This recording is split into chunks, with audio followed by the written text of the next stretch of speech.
सो आज के इस लेक्चर में मैं आपको कुछ पुली पर बेस्ड क्वेश्चन कराऊंगा। तो पहले हम डेरिवेशन करेंगे, उसका थ्योरेटिकली देखेंगे, फिर उसमें हम कुछ क्वेश्चंस लगा करके देखेंगे। इसमें मैं इसका हेडिंग में लिखना चाहता हूँ blocks and pulley system. Blocks and pulley system मतलब हमारे पास एक ब्लॉक लगा होगा या पुली लगी होगी, ऐसे हम इसको बता सकते हैं। एक एक छोटे छोटे क्वेश्चन से करते हैं। मैं डेरिवेशन भी कराऊंगा, डेरिवेशन की तरीके से आपको आनी चाहिए, डायरेक्ट मेथड भी लगाएंगे। डायरेक्ट से हम आसानी से जल्दी कर पाएंगे इसको। ऐसे बना लिया इसको, ये हमारे पास एक पुली है, ये मैंने पुली बना लिया, लाइट पुली है, और इस तरीके से मैंने ये बना लिया यहाँ पर। मैं मान लेता हूँ कि ये जो ब्लॉक है इसका मास m1 है, और इधर जो ब्लॉक है इसका मास m2 है, और एक एजम्पशन मैं मान ले रहा हूँ कि m1 is greater than m2। ये बना लिया।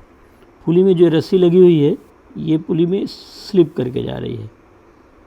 ये जो है ऐसे मतलब पुली रोटेट नहीं कर रही है, पुली मासलेस है, इस तरह का एजम्पशन अपने को लेकर के चलना है। फर्स्ट इस तरह का पुली सिस्टम बना लेता हूँ मैं। जैसे इसका मास ज़्यादा है, इसका मास ज़्यादा है तो ये बॉडी नीचे की तरफ एक्सेलरेट करेगी। यदि नीचे जाएगी तो ये बॉडी सेम एक्सेलरेशन से ऊपर जाएगी, क्योंकि पुली की लेंथ तो इसकी स्ट्रिंग की लेंथ तो बढ़ नहीं सकती है। तो यदि 1 सेंटीमीटर नीचे गई तो 1 सेंटीमीटर ऊपर चली जाएगी, because length of the string is constant. तो ये कांस्टेंट मोशन में आगे की मैं डिटेल में आपको कांस्टेंट पढ़ाऊँगा। आप देखिए यहाँ पर कैसे कैसे कर सकते हैं। जैसे मैंने यहाँ पर मान लिया कि ये m1 बॉडी है, m1 है, m1g तो नीचे लेगा mg, और टेंशन t कहाँ लेगा, ऊपर की ओर लेगा, और इसका एक्सेलरेशन कहाँ है, डाउनवर्ड है। आप देखिए कैसे सॉल्व कर पा रहे हैं हम। इसको लिखेंगे m1g minus t is equal to m1 into a. ऐसा क्यों लिखा? Total force is equal to mass times acceleration. एक फोर्स नीचे लग रहा है m1g, एक ऊपर लग रहा है। यदि ऊपर वाला बड़ा होगा तो बॉडी ऊपर एक्सेलरेट करेगी, नीचे वाला बड़ा होगा नीचे एक्सेलरेट करेगी। दोनों बराबर होंगे तो बॉडी का एक्सेलरेशन नहीं होगा। मोशन हो सकता है, उसकी वेलोसिटी हो सकती है, लेकिन उसका एक्सेलरेशन नहीं होगा यदि दोनों फोर्सेस क्या हैं, सेम है। चूँकि एक्सेलरेशन इसका डाउनवर्ड है तो ये फोर्स बड़ा हो गया, इसलिए मैंने लिखा है m1g minus T is equal to m1a। अब सिमिलरली मैं m2 वाली जो बॉडी है उसके लिए फ्री बॉडी डायग्राम बनाऊंगा। तो m2 की जो बॉडी है उसके लिए लगाएंगे तो डाउनवर्ड डायरेक्शन में m2g लेगा और ऊपर की तरफ टेंशन t लेगा। पूरी स्ट्रिंग में टेंशन सेम होगा, एक ही सिंगल स्ट्रिंग है तो दोनों तरफ टेंशन सेम होगा। आगे न्यूटन्स लॉज जब मैं आपको रोटेशन पढ़ाऊँगा तो बताऊँगा कि दोनों तरफ टेंशन जो है अलग अलग क्यों होगा। अभी जब तक हम LM पढ़ रहे हैं तो हम मान रहे हैं कि पुली यदि लाइट है तो भी दोनों तरफ टेंशन होगा। यदि आप पुली लाइट नहीं भी लेते हैं तो आपको ये ऐसा मानना पड़ेगा कि जो ये स्ट्रिंग है ये पुली के ऊपर स्लिप करके जा रही है, मतलब दोनों तरफ टेंशन क्या होगा, सेम होगा। पुली का रोटेशन वहाँ पर 0 मानना पड़ेगा। से कुछ स्टैंडर्ड एजम्पशन है, हम तो केवल मान रहे हैं कि हमारी स्ट्रिंग इसके से स्लिप करके जा रही है और दोनों तरफ की टेंशन बराबर है। अब एक्सेलरेशन जो मैं ले रहा हूँ वो इधर ले रहा हूँ, तो एक्सेलरेशन ऊपर है मतलब t ज़्यादा हो गया और m2g कम हो गया। तो अब जब हम इसका सेकंड इक्वेशन लिखेंगे तो मैं लिखूँगा t minus m2g is equal to m2a।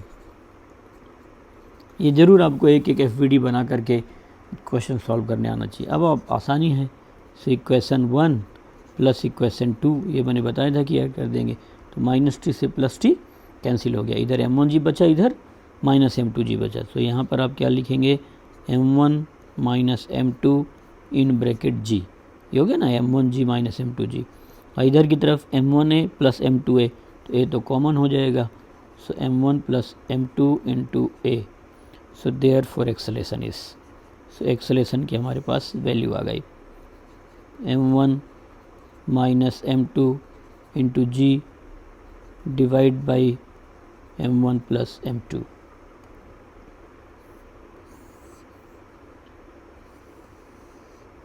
ये लीजिए आपका एक्सेलरेशन आ गया। अभी मैं आपको डायरेक्ट लिखना सिखाऊंगा इसको, हमारे पास डायरेक्ट तरीका है जहाँ से लिख सकते हैं। लेकिन हमें इक्वेशन सॉल्व करने ज़रूर आना चाहिए। ये इसेंशियल स्किल का पार्ट है, इसको अवॉइड करके कोई चीज़ सीखने की ज़रूरत नहीं है। पहले आप बेसिक चीज़ें सीखिए, फ्री बॉडी डायग्राम बनाना सीखिए, एक एक बॉडी का इक्वेशन लिखना सीखिए, इक्वेशन को बनाइए और इक्वेशन सॉल्व करना सीखिए, क्योंकि इनका काम ज़्यादा पड़ेगा। ऐसा कुछ नहीं है कि हम बहुत सारे प्रॉब्लम्स को डायरेक्ट तरीके से लगा सकते हैं। पूरे सब्जेक्ट में 5% से ज़्यादा प्रॉब्लम नहीं हो सकते जो कभी भी शॉर्टकट से ज़्यादा लगाया जाए। सो 95% तो बेसिक फंडामेंटल से ही आने वाला है, इसलिए आपको पहले बेसिक फंडामेंटल्स आने चाहिए। डायरेक्ट लिखने में अभी आपको सिखाऊंगा। अब मैं किसी भी एक इक्वेशन में इस ए की वैल्यू रख दूंगा, जिससे मेरे को उसकी टेंशन पता चल जाएगी। सो मैं लिख देता हूँ from equation 2, from equation 2, so t minus m2g is equal to m2a। So जो t की वैल्यू है वो कितनी होगी, m2g, और यहाँ हो जाएगा m2। a की वैल्यू अभी हमने लिखा था, कितना आया था, a was m1 minus m2 into G divide by m1 plus m2, यही था m1 माइनस m2। अब देखिए m1 minus m2g divide by m1 plus m2, तो ये मैंने यहाँ पर इसको लिख दिया। ये इक्वल नहीं है, ये उधर जा कर के प्लस हो गया, यहाँ पर मैंने प्लस लिख दिया। अब आप देखिए m1 प्लस m2, तो आप एलसीएम ले लीजिए, पूरा ही सॉल्व करना सीखिए पहले आप। m1 प्लस m2 मैंने एलसीएम ले लिया, इसको इधर मल्टीप्लाई कर दीजिए। सी मल्टीप्लाई करेंगे तो कितना होगा, m1 into m2g plus m2 into m2 square, तो m2 स्क्वायर इंटू जी, और इधर की तरफ जब लेंगे तो m1 into m2g minus m2 square into g, ये हो गया। अब आप देखिए क्या क्या हो गया, m2 स्क्वायर जी और m2 स्क्वायर जी कैंसिल हो गया। सो आप जब इसको सॉल्व करेंगे t की वैल्यू, सो जो t होगा हमारे पास वो किसके इक्वल हो जाएगा, 2m1 m2 into G divide by m1 plus m2। So t is equal to 2m1 m2 g divide by m1 plus m2। अब आप इस सिस्टम के लिए ऐसे एक ही दो प्रॉब्लम है कैटेगरी के जिनमें आप डायरेक्ट लगा सकते हैं, एक ये है, एक दो मैं और बता देता हूँ, तो ऐसे आप इसको ध्यान रख लीजिए। सो एक्सेलेशन याद रख सकते हैं। अब मैं आपको इसका डायरेक्ट तरीका सिखा रहा हूँ कि आप जो है डायरेक्ट कैसे लगाएंगे। तो सेकंड और का मतलब डायरेक्ट मेथड है।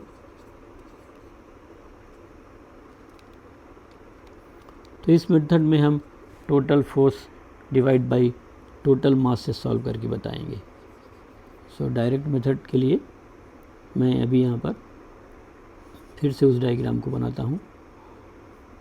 ये सपोर्ट है पुली का, ये मैंने पुली लगा लिया, इधर की तरफ मेरा मास था m1 और इधर की तरफ जो मैं लगा रखा हूँ वो मास m2 है। अब एक्सेलेरेशन हमेशा क्या होता है, acceleration is the net force divide by total mass जो मोशन में है। यहाँ पर मैं लिखूँगा नेट पुलिंग फोर्स, जो पुल कर रहा है सिस्टम को, तो net pulling force divide by total mass in motion, तो जो भी टोटल मास है। अब आप जरा देखिए, अर्थ इसको इधर की तरफ पुल करेगी m1g से, इसको भी नीचे की ओर पुल करेगी m2g से, तो अर्थ इसको नीचे पुल करेगी। यदि बॉडी नहीं होती तो सीधे चली जाती। इसको भी अर्थ पुल, तो दोनों बॉडी कहाँ आना चाहेंगी, नीचे आना चाहेंगी, तो ये भी m1g से नीचे आना चाहेगा, इसको m2g से अर्थ पुल करेगी, दोनों। सो नेट पुलिंग फोर्स कितना हो गया, नेट पुलिंग फोर्स हो गया, यहाँ पर m1 ज़्यादा है, m1 बड़ा है, तो इसका वाला वेट ज़्यादा होगा, उसका कम होगा। सो नेट पुलिंग फोर्स जो उसको पुल कर रही है अर्थ, सो आप नेट पुलिंग फोर्स निकाल लेंगे जिस डायरेक्शन में एक्सेलेरेशन है।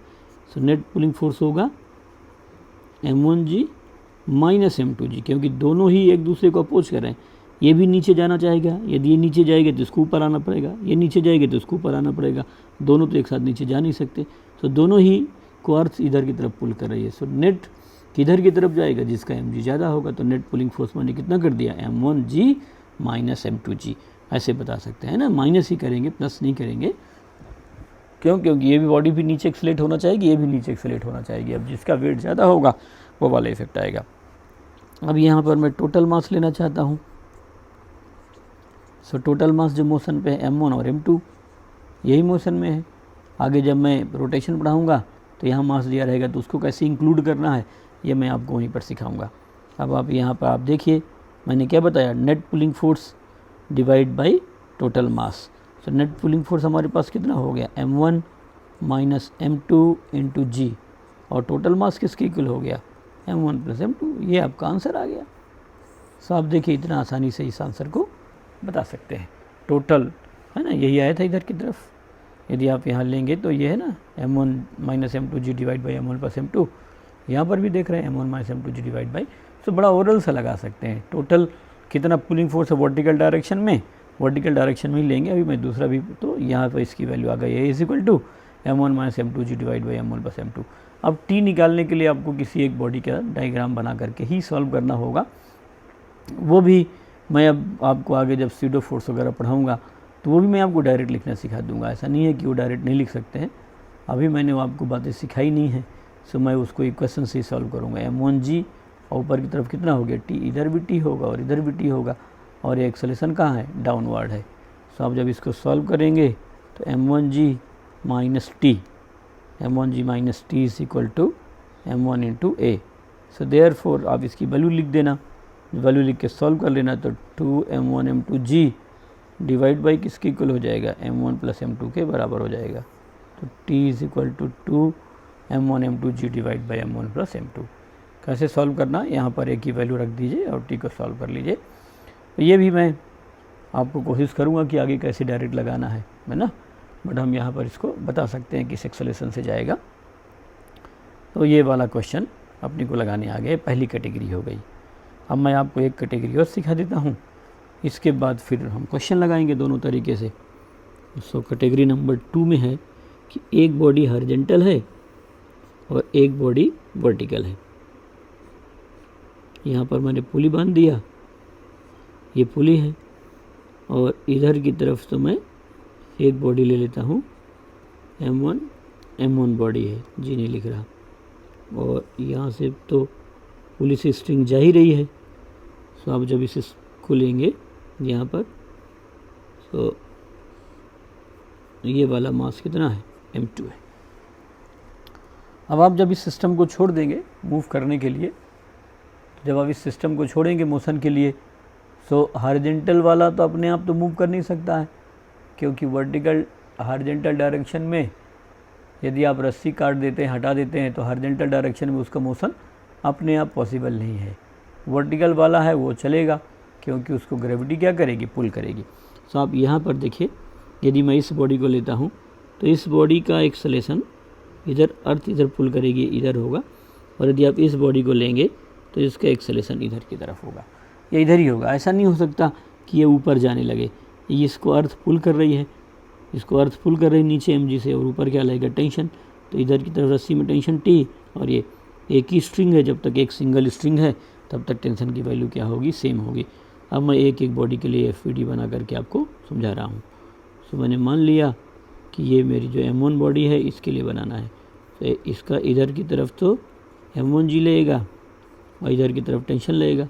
एक्सेलेरेशन कहाँ है, एक्सेलेरेशन इसका डाउनवर्ड डायरेक्शन में है। सो एक्सेलेरेशन हम इसको ऐसे बता सकते हैं। सो दिस इज एक्सेलेरेशन है। अब इसी डायरेक्शन में एक्सेलेरेट हो रही है और नीचे की तरफ, ये नीचे, तो नीचे वाला फोर्स बड़ा होगा। तो यहाँ पर लिखूँगा m1g minus T total force is equal to mass into acceleration. ये फर्स्ट हो गया। और यदि हम इसको इधर वाले को ले लेते हैं, मान ले दूसरे वाले को मैं यहाँ एज्यूम कर लेता हूँ ये, तो यदि जो टेबल में रखा हुआ है इसमें जिस डायरेक्शन में एक्सेलेरेशन है, इसका एक्सेलेरेशन तो इधर ही है, तो इस डायरेक्शन में तो केवल एक फोर्स लग रहा है, कौन सा, टेंशन टी। यदि आप mg लगाना चाहते हैं तो आप लगा सकते हैं, कोई दिक्कत नहीं है। इधर की तरफ m2g लगेगा, तो इसके ऊपर की तरफ क्या लगेगा, नॉर्मल। सो नॉर्मल और mg दोनों क्या होंगे, बराबर होंगे, क्योंकि उधर की तरफ कोई एक्सेलेरेशन है नहीं। तो आप चाहें तो इस फोर्स को यहाँ नहीं भी बना सकते हैं। जिस डायरेक्शन में एक्सेलेरेशन है उस डायरेक्शन के फोर्स को ही अपने को लेना होता है। सो एक्सेलेरेशन इसका इधर है, तो इधर तो केवल एक ही फोर्स लगेगा, स्ट्रिंग लगाएगी, mg नीचे, mg को रोकने के लिए नॉर्मल ऊपर हो गया। आप टेबल हटा दीजिए तो नीचे गिर जाएगा वो, जैसे पहले वाले में कोई नॉर्मल नहीं था। तो यहाँ पर इसका मोशन वर्टिकल डायरेक्शन में क्यों नहीं हुआ, क्योंकि आपने यहाँ पर एक सरफेस ले रखा है, और वो सरफेस क्या है, उसको नीचे जाने नहीं दे रहा, तो जिधर एक्सेलेरेशन उधर एक ही फोर्स है टी, तो total force is equal to mass times acceleration. Mass कितना है m2 और एक्सेलेरेशन ए है। ऐसे मैंने दो इक्वेशन बना दिया। अब मैंने आपको पहले ही बता रखा है कि हमेशा इक्वेशन को ऐड करेंगे। So equation 1 plus equation 2, minus T plus T cancel हो गया, लेफ्ट हैंड साइड में m1g बचा और राइट हैंड साइड में m1 प्लस m2 इंटू ए हो जाएगा।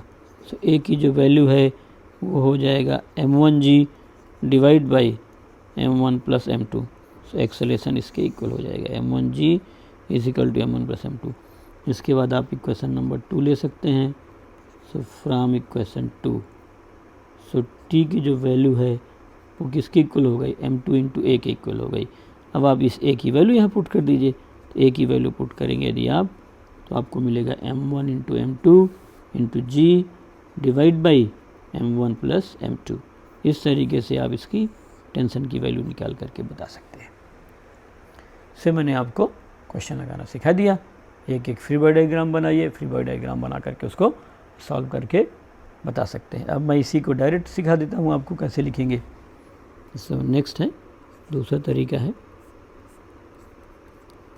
ये डायरेक्ट है, इसमें से आप एक्सेलेरेशन तुरंत निकाल सकते हैं और फिर डायरेक्ट जो है वो आप टेंशन भी निकालना बता सकते हैं। सो ये मेरे पास एक यहाँ पर पुली अटैच्ड है, इधर की तरफ से एक स्ट्रिंग जा रही है, ये स्ट्रिंग, यहाँ पर मैंने एक बॉडी बना रखी थी m1 मास की और इधर की तरफ एक m2 मास की। सो कॉमन सेंस से हमें पता है कि इसका एक्सेलेरेशन इधर की तरफ है, इसका एक्सेलेरेशन इधर की तरफ है।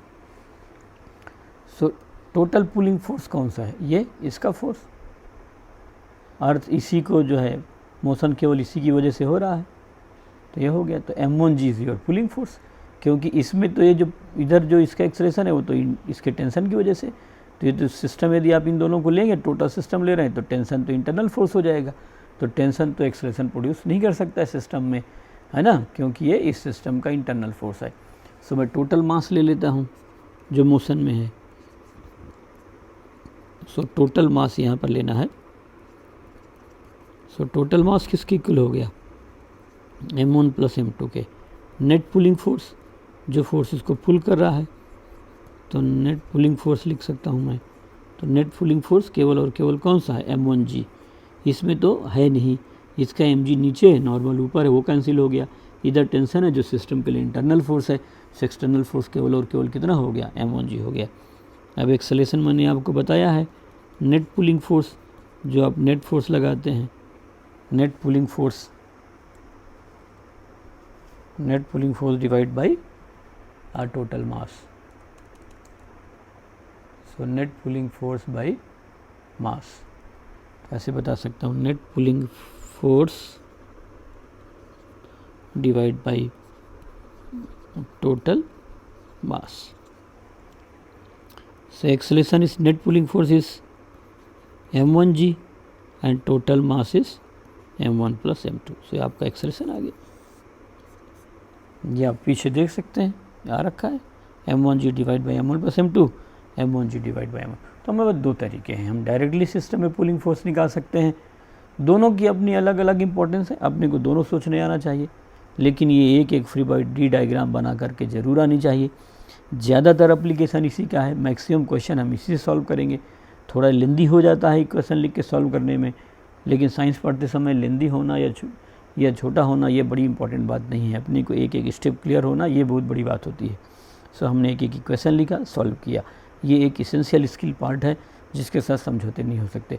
ये मैंने डायरेक्ट बता दिया। टोटल मास मोशन में कितना है, m1 प्लस m2, इस टोटल मास को एक्सेलेरेट करने वाला केवल ये एक्सटर्नल फोर्स mg है, तो mg total force divide by total मास ऐसे कर सकते हैं। सो जो एक्सेलेरेट कर रहा है वहाँ से आप निकाल सकते हैं।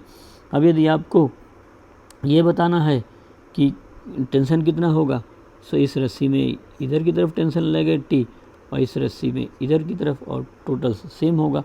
यदि आप इसको एक टेंशन निकालना चाहते हैं तो दूसरी बॉडी के लिए जिधर एक्सेलेरेशन उधर एक ही फोर्स लग रहा है t, so t is equal to m2 into a, तो t हो गया और a की वैल्यू लिख देंगे आप, so m1 into m2 into G divide by m1 plus m2। So t की वैल्यू इसके इक्वल हो जाएगी। So t is equal to m1 m2g divide by m1 plus m2, ये हो गया। तो ऐसे हम सॉल्व करके बता सकते हैं। सो ये सेकंड हो गया। तो ऐसे 2 क्वेश्चन हैं ये, जहाँ से हम ऐसे बता सकते हैं। अब मैं इस पे थोड़ा सा आपको एक दो क्वेश्चन करा के दिखा देता हूँ।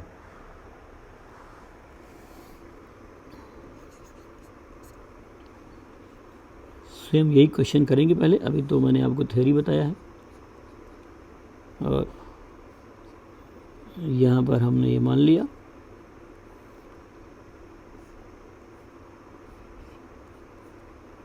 ये 5 kg की बॉडी है। मैं यूनिट यदि नहीं भी लिख रहा हूँ तो मैं बाय डिफ़ॉल्ट kg ले रहा हूँ, और ये 2 kg की बॉडी है। सो मुझे क्या निकालना है, find acceleration, find acceleration of blocks, उनका ब्लॉक्स का एक्सेलरेशन कितना है, and tension in the string, जो मेरे पास स्ट्रिंग है उस स्ट्रिंग में टेंशन कितना होगा और ब्लॉक का एक्सेलरेशन कितना होगा। ठीक है। सो पहले तो मैं इसको डायरेक्ट मेथड से करूँगा। सो डायरेक्ट मेथड से कर देता हूँ, फिर मैं फ्री बॉडी डायग्राम से। सो टोटल मास आप बताइए जो मोशन में है कितना है, 2 kg plus 5 kg is equal to 7। Pulling force कितना, नेट पुलिंग फोर्स, जो सिस्टम को एक्सेलेरेट कर रहा है वही पुलिंग फोर्स मैं नाम दे रहा हूँ। नेट पुलिंग फोर्स ये बड़ा है तो 5g माइनस यहाँ पर कितना हो जाएगा 2g, 5g मतलब 50 माइनस 20, ये किसके इक्वल हो गया 30 न्यूटन के इक्वल हो गया। सर इसका कितना है 50 है, इसका 20, तो 50 माइनस 20 इज 30। सो एक्सेलरेशन आ जाएगा, acceleration is net force, net accelerating force भी आप लिख सकते हैं, जो उसको एक्सेलरेट कर रहा है। नेट पुलिंग की जगह आप एक्सेलरेटिंग भी लिख सकते हैं। सो नेट एक्सेलरेटिंग फोर्स जो सिस्टम को एक्सेलरेट करेगा divide by total mass, mass in motion, जो मोशन में है मास। सो आप नेट एक्सेलरेटिंग फोर्स हमारे पास कितना है 30, और टोटल मास मोशन में कितना है 7। सो 30/7 मीटर पर सेकंड स्क्वायर, ये आ गया। अब आपको टेंशन निकालना है। सो टेंशन निकालने के लिए तो आपको FPD डायग्राम बनाना ही पड़ेगा।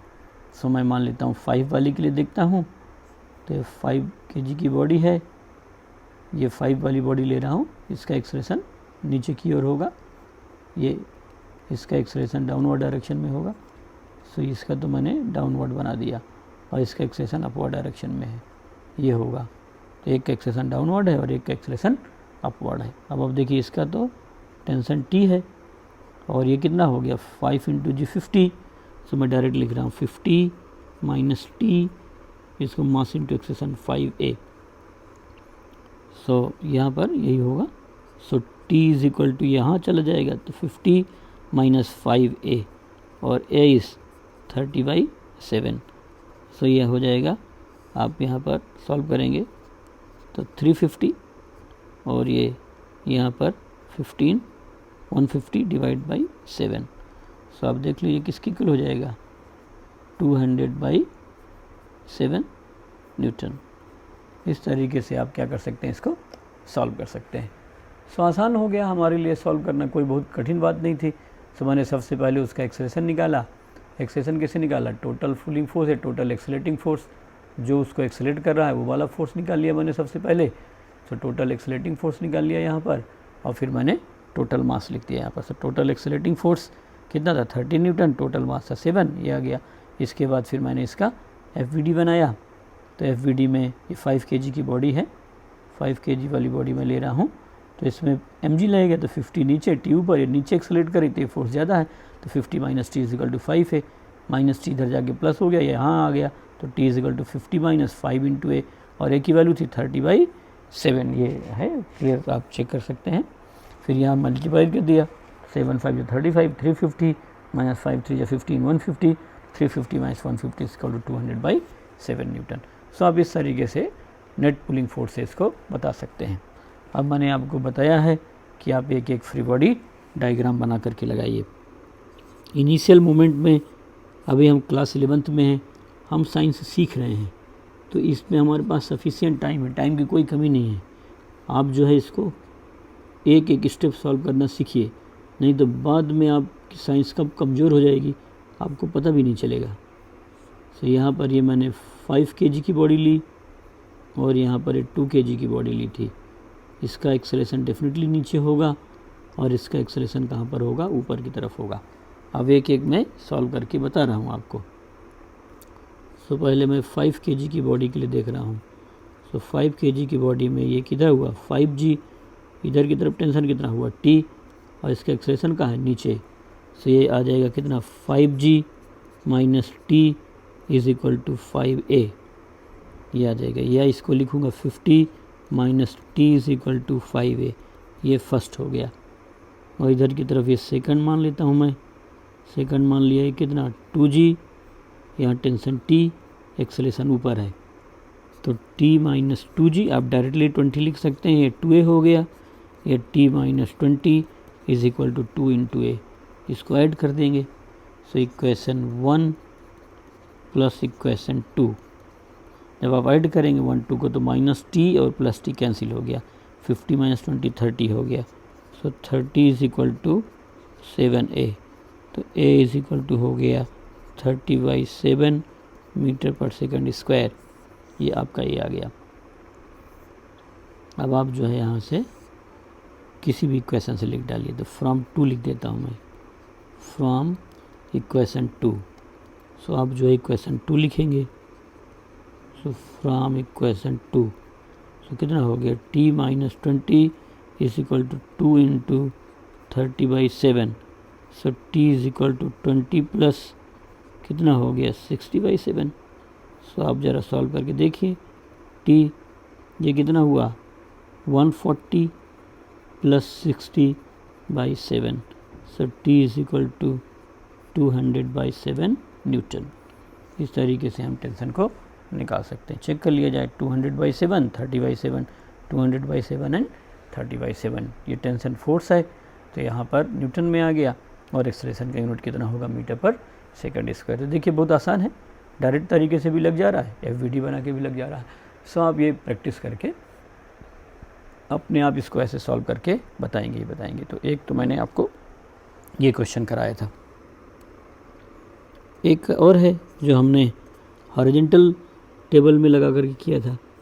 सो ऐसे हम इसे हॉरिजॉन्टल टेबल में रख करके बता सकते हैं। तो इधर आ गया, ये मैंने इधर की तरफ ले लिया और इसको तो मैं 5 kg ले लेता हूँ और इधर की तरफ ये 2 kg का ब्लॉक ले लेता हूँ। इसमें टेंशन इधर की तरफ होगा, इसमें टेंशन ऊपर की तरफ होगा और टी ही होगा। बाकी अभी देखते हैं। सो मुझे इसमें क्या करना है, find acceleration, find acceleration of blocks, दोनों का सेम होगा, and tension in the string, and tension in the string, find acceleration of blocks and tension in the string.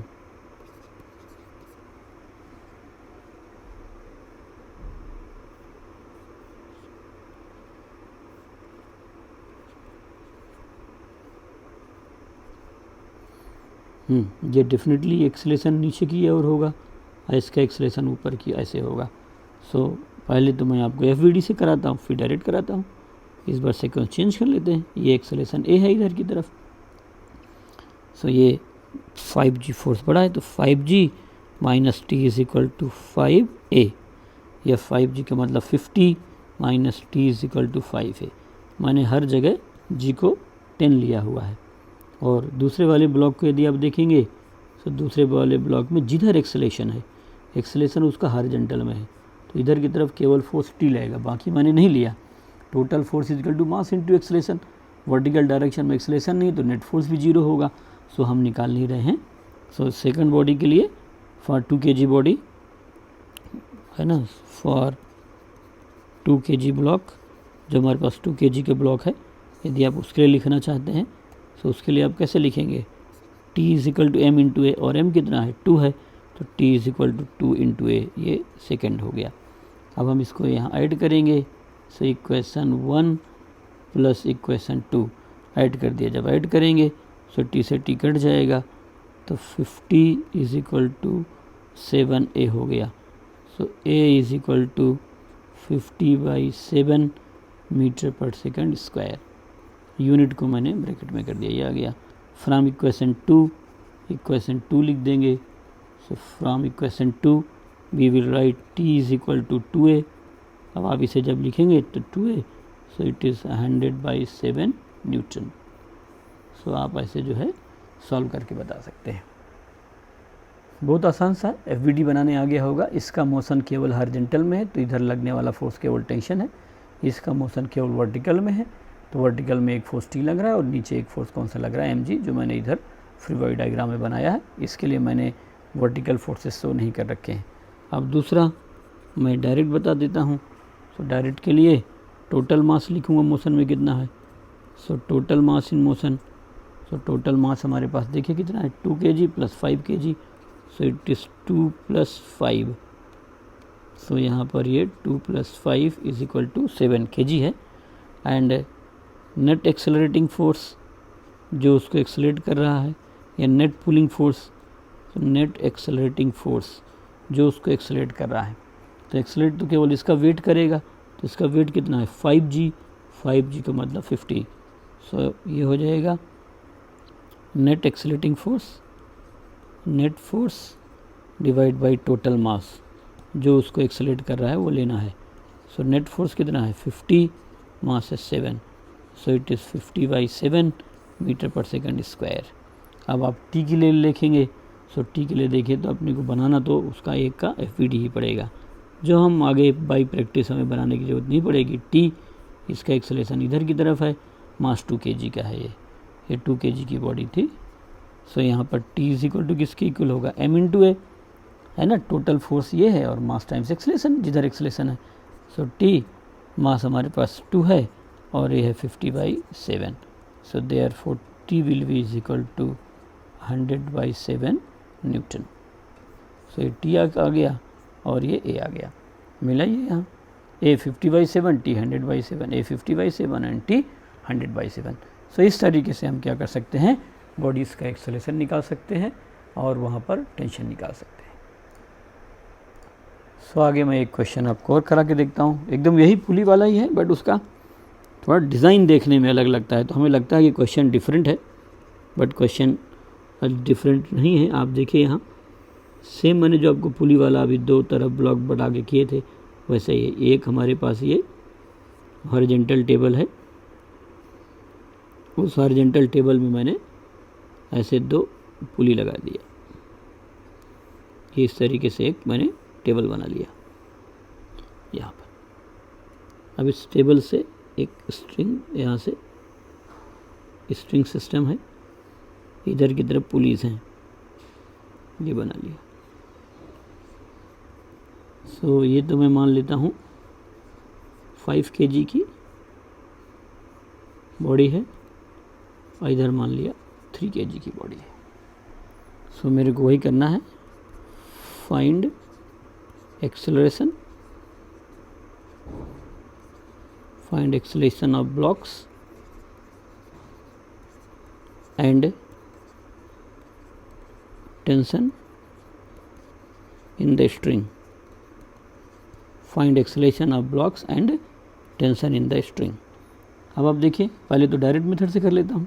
So total mass जो मोशन में है, so total mass in motion ये कितना है, 5 + 3 = 8 kg। Net force जो acceleration produce कर रहा है, तो ये नीचे जाना चाहेगा 5g से, ये भी नीचे जाना चाहेगा 5g से, दोनों एक दूसरे को क्या करेंगे, अपोज करेंगे। तो कितना हो जाएगा net force, 5g - 3g = 2g, 2g का मतलब 20। सो एक्सेलरेशन कितना हो गया, net force divide by total mass, net force by total mass. So net force is 20 and total mass is 8. तो ये जो है 4 से कट जाएगा, तो 4 × 5 = 20, 4 × 2 = 8, 5/2 ये आप लिखना चाहें तो 2.5 मीटर पर सेकंड स्क्वायर आ गया। अब आपको यदि टेंशन बताना है एक एक ब्लॉक के लिए, तो किसी ब्लॉक के लिए बता सकते हैं। मान लो मैं 3 kg वाले जो ब्लॉक है उसका FBD बनाता हूँ, तो 3g मतलब 30 नीचे, टेंशन T ऊपर और ये एक्सेलरेशन ऊपर की ओर होगा। इसका एक्सेलरेशन डाउनवर्ड है और इसका एक्सेलरेशन अपवर्ड है। ये ज़्यादा वेट का नीचे जाएगा तो डेफिनेटली ऊपर जाएगा। सो एक्सेलरेशन ऊपर है, जब एक्सेलरेशन ऊपर है तो आप ऐसे लिख सकते हैं। सो फॉर 3 kg बॉडी, जो 3 kg की बॉडी है उसके लिए आपको बताना है। सो कितना होगा, t माइनस 3g, 3g मतलब 30 is equal to 3 into 8, total force is equal to mass times acceleration. So t is equal to 30 plus 3 into a is 2.5। सो ये कितना हो गया, 37.5 न्यूटन, ये आ जाएगा ऐसे। तो 37.5 न्यूटन का टेंशन लगेगा। तो इस तरीके से मैंने डायरेक्ट लगा दिया। डायरेक्ट नहीं लगाना है तो आप एक एक बॉडी का फ्री बॉडी डायग्राम मान करके भी लगा सकते हैं। सो अब देखिए यहाँ पर हम कैसे कर सकते हैं। इसमें सबसे पहले तो मैं एक जो 5 kg की बॉडी है उसका फ्री बॉडी डायग्राम बनाऊंगा।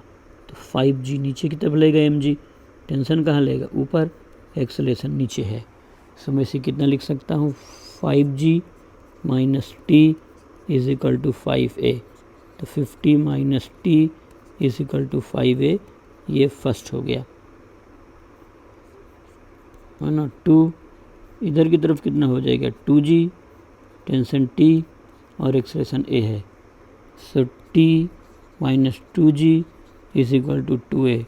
सो t minus 20 is equal to 2a, ये सेकंड हो गया। So equation 1 plus equation 2, so minus से प्लस कैंसिल हो गया। सो 70,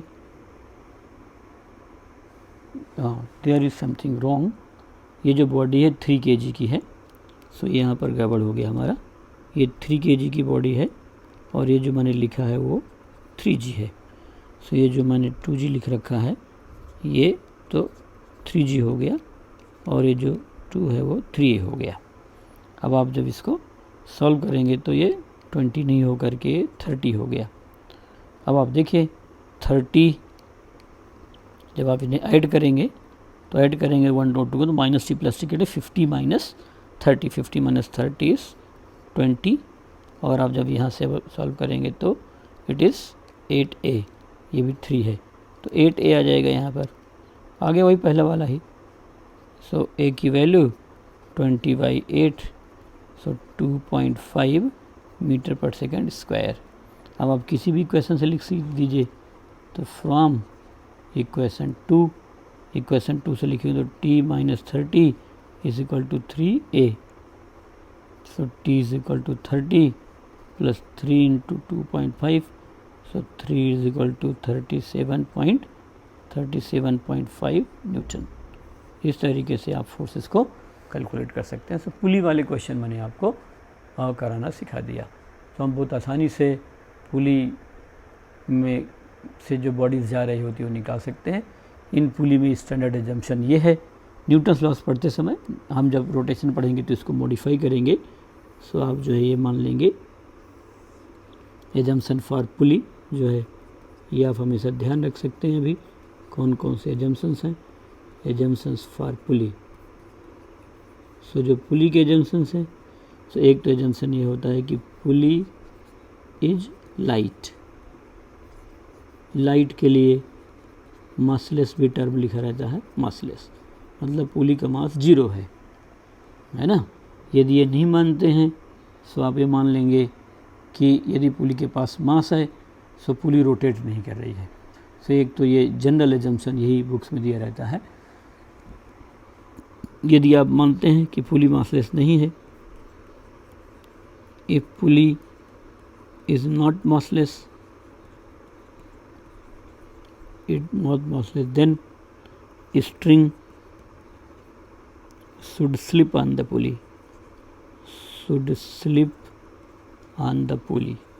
पुली पर स्लिप करनी चाहिए। तो ये एजम्पशन क्या हुआ कि पुली डज नॉट